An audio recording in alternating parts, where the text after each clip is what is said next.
Hello everybody, welcome back to my channel. So today I want to talk about calculus.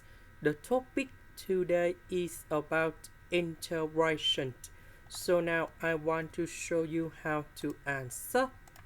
We need to use about integration by substitution. So I will put about u equals to this one. Later that we put the square for the both sides to cancel about the square root. Next, we need to do first the derivative for the both sides.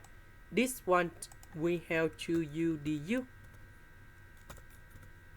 This one we have e to the power of s.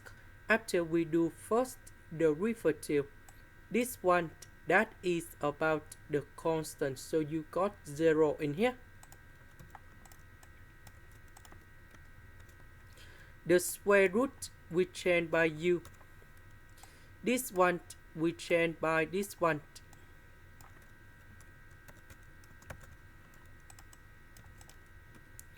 So number 2 I will put outside. U and u we have u square.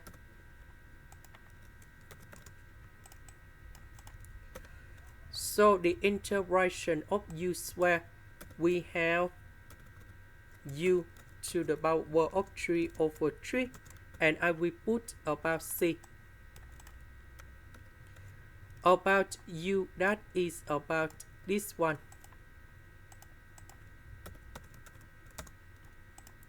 This is the end. Thank you for watching.